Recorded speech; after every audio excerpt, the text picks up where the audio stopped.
To help you understand the principles of universal design for learning, I first want to give you the inspiration behind universal design in general. Think about a time when buildings were not initially constructed to assist handicapped individuals in a wheelchair. Universal design for learning came about upon the same platform. Universal design was to assist everyone in having access points into buildings and focusing on the poor design of that building, while universal design for learning looks at the redesign of curriculum for the diverse learner rather than focusing solely on a student's weaknesses.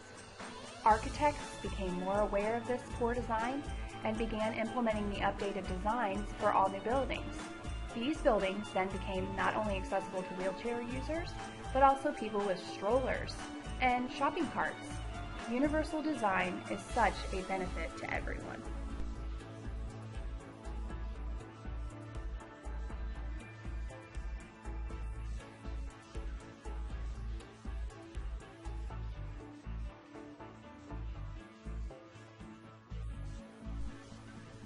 Brain research tells us that there are three networks of the brain. These three networks are paralleled with that of the three principles of universal design for learning. Through this brain research, universal design for learning is able to look at the parts of the brain and how to meet the needs of our diverse learners. So here's a brief look at each and how technology can play a role in meeting the needs of our learners. The first is the recognition network, or the what of learning. This goes along with the first principle of providing multiple means of representation. This network is the back part of the brain where our students take in the information through their senses. This network identifies things such as familiar smells, sights, and sounds. It is where the brain processes patterns and analyzes and figures out what's coming in. To help our diverse learners to comprehend, we would use tools such as videos, images, or even text in general. The essential point here is to provide options in how the information is presented. The second network is the strategic network, or the how of learning. This goes along with the second principle of providing multiple means of action and expression. This is the front part of the brain where it solves problems such as moving to shoot a basket, planning how to get somewhere, or even writing a story. To help our students with this principle, we can model to our students and allow choice within their learning. Students may be stronger expressing themselves through writing, while others may excel at verbal communication. The third network is the affective network. This goes along with the third principle of UDL for providing multiple means of engagement. This is the part of the brain where our emotions are located. It is the why of learning. This part of the brain is where humans are excited or fearful. This is where we can build interest for our students through rewards and differentiating assignments to challenge each student. This is a crucial component to the learning of our students because there are good and bad ways to engage them. For example, a student with autism may not like changes in routines and assignments. They may benefit from a more tailored and more familiar way of learning, while a student who prefers a more innovative approach may respond much better to change. Regardless, all humans have these three learning networks in the brain. However, each brain is very different in the way it works. People may excel in the recognition network, while someone else who is weak in that network may be weak in various others or strong in others. That is why it is important to follow the three principles of universal design by learning so that we can meet the needs of each student.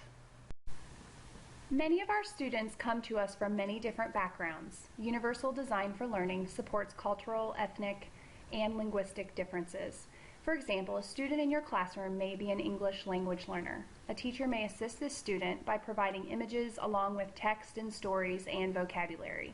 The text could also have an audio component, which many textbooks today do have this. The teacher can also assign leveled readers, not only for students at varying reading levels, such as an approaching level, an on level, or a beyond level, but there are also tools for the English language learner, which address more of the visual and auditory components. Not only would this particular component benefit an ELL student, but I can think of many other struggling readers in my classroom who could benefit from it as well. There are apps available to assist with these types of tools which can translate for ELL students, and these are available at google.com/translate. In our particular school building, I know we could benefit from UDL because we focus on the bottom, middle, and higher performing students. If we look at the ways our students learn based on the brain research and the UDL's 3 principles, it will enhance their learning experience. 3 resources from UDL that I can think of for our school to benefit from would be the following. The first one is the UDL app. This free app is a great tool not only for teachers but also parents. It allows you to search online for resources such as lesson plans, practice games, and more. The second link can be used to find information specifically pertaining to your state and UDL activity. For example, in the state of Indiana, there is a link that shows our annual performance report and related professional development activities that pertain to the UDL principles. And lastly, this link is provided to give videos to educators to show the principles in practice. I am such an auditory and visual learner, and I find this very helpful to meet my needs. There are several other links on there that provide the necessary tools to implement the 3 principles, which will make the implementation much easier.